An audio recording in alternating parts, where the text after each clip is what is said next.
The Blood Ravens are a fleet-based loyalist chapter of the Adeptus Astartes, created during an unknown founding. Like several other notorious Space Marine chapters, such as the Red Scorpions, much of, if not all of the data cataloguing the Blood Ravens' past, including their founding, original homeworld and even the identity of their primogenitor Primarch, are completely absent from the chapter's own records, which only date back to M37. As a result of their mysterious origins, the truth of which remaining unknown to many, if not all, Battle Brothers of the chapter, the Blood Ravens are driven by an inherent thirst for knowledge.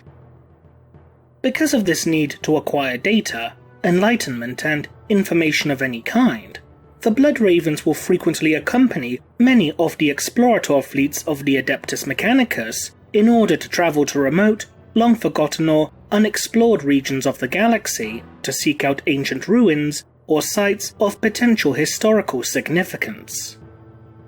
As a result of this eternal quest for knowledge, in combination with the various crusades undertaken by the chapter, the Blood Ravens have come into possession of a substantial number of artifacts within their reliquary.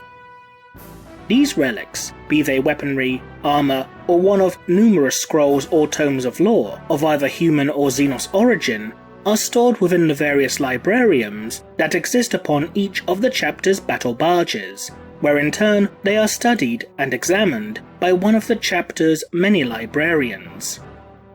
This hoarding and obsession with obtaining relics has brought strong criticism from the Inquisition, especially due to the fact that the chapter is also known for acquiring artifacts that are tainted by the powers of chaos. While the Blood Ravens officially claim to retrieve such relics in order to simply deny them to the servants of the ruinous powers, and that the chapter destroys such tainted objects after they come into their possession, covertly, the Blood Ravens maintain a study and even use of such items in battle.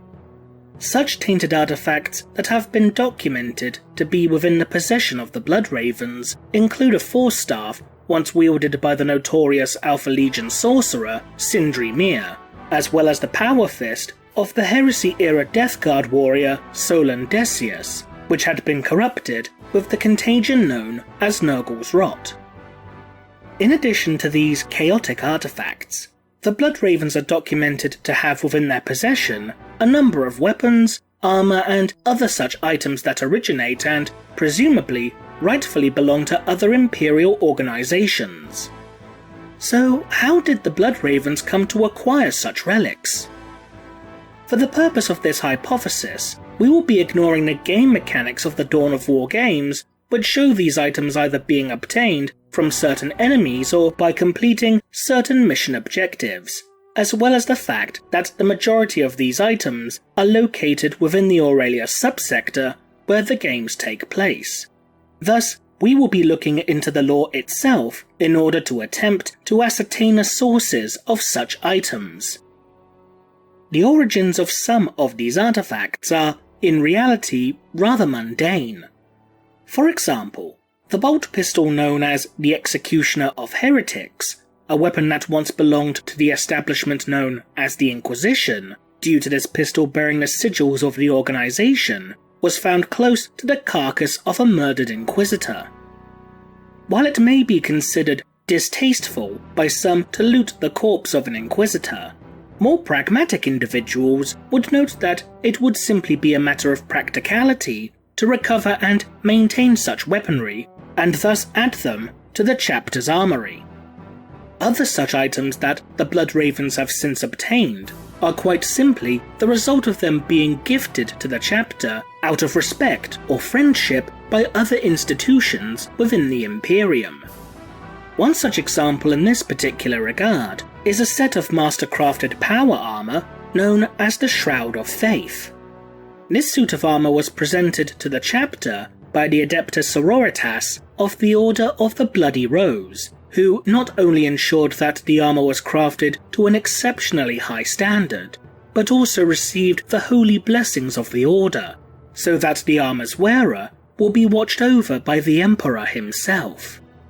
While the Blood Ravens do indeed receive gifts that are forged in their honour out of respect, or perhaps in payment of an unknown debt owed to the chapter, there are still dozens of such relics within the possession of the chapter that cannot be explained away as simply being gifts. Some of these artifacts, however, could have been obtained by the chapter in a similar manner to how the Blood Ravens acquired the Executioner of Heretics bolt pistol, by retrieving them from long-abandoned locations which were, at some point in history, sites of conflict and strife. This could very well explain the origins of the Banner of Ithaca, which belonged to the Iron Snakes chapter, Xavier's Torch, a melter gun the origin of which lies with the Salamanders, and Titan Smasher, a missile launcher that was once a possession of the Red Wolves chapter. Why the Blood Ravens have seemingly refused to return such relics to their rightful owners, however, is another matter entirely. While this does initially seem to be the most likely explanation as to how the Blood Ravens managed to come into possession of such an eclectic mix of artifacts,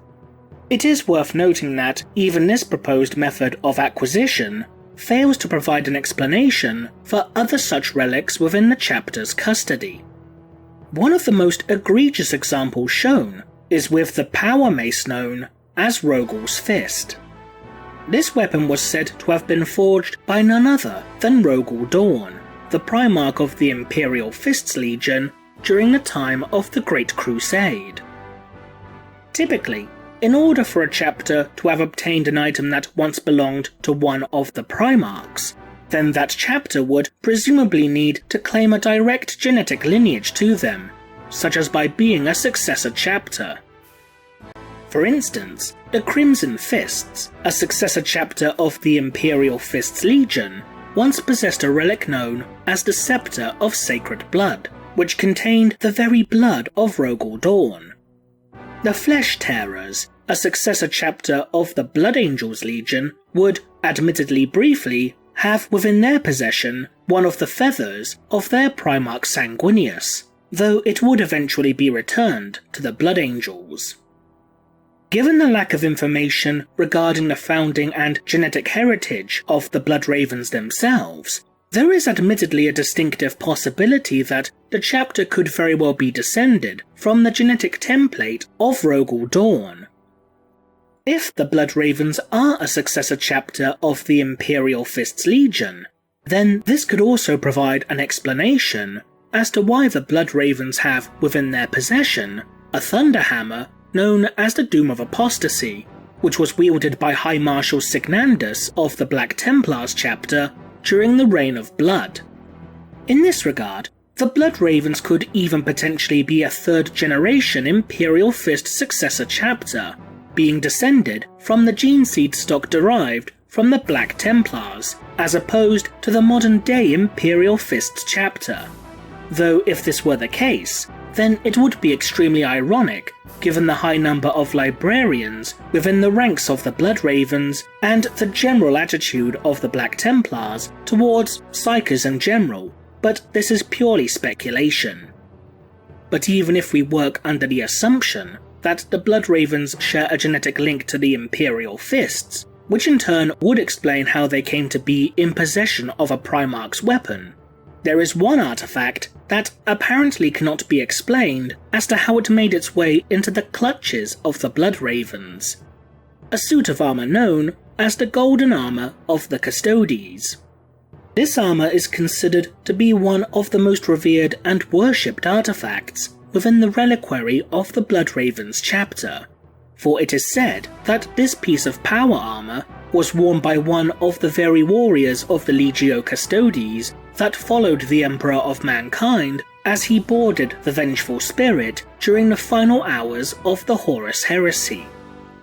While this armor could simply have been misidentified as being Custodian warplate, if it is indeed war gear that did indeed belong to the Custodes, then how would a Space Marine chapter, regardless of it being the Blood Ravens or not, have come into possession of such a rare and valuable piece of war gear? While there is admittedly an extremely small chance that such armor could have been gifted to the Blood Ravens at some point during their history, perhaps by the High Lords of Terror themselves, as reward for the chapter accomplishing a particular feat of unknown significance, there is seemingly only one potential means for the chapter to acquire such a venerable artifact: theft. Imperial organizations stealing artifacts from one another is not unheard of, as there have been examples of such behavior documented within the past.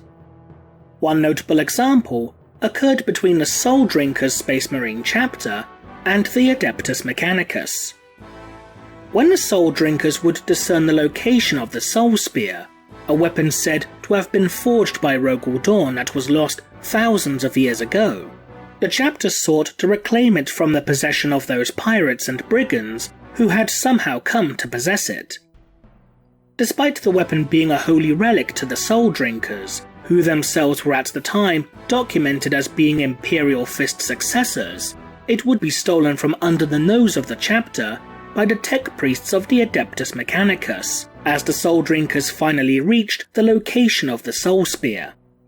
Despite the chapter's demands that the Soul Spear be rightfully returned to them, the tech priests refused, forcing the Soul Drinkers to attack the Adeptus Mechanicus forces as they desperately sought to reclaim their Gene Father's weapon. This would then lead to the chapter being declared as excommunicate traitoris by the Inquisition due to the Soul Drinkers openly attacking another Imperial institution. If the Blood Ravens acquired their collection of artifacts by simply stealing them from other branches of the Imperium, then theoretically, this could explain as to why the chapter's historical files were deleted, as any records pertaining to the chapter in its earliest years that detailed the Blood Ravens launching raids against other Imperial institutions in order to obtain their technology and weaponry would indeed lead them to becoming declared as renegades at best and heretics at worst. But then again, if this were the case, then surely those organizations who might have become victim to raids and assaults launched by the Blood Ravens chapter would have surely made some kind of report detailing such wanton theft and aggression. We may never know the truth about this peculiar matter. How do you think the Blood Ravens acquire their artifacts? Leave a comment below, and thanks for watching.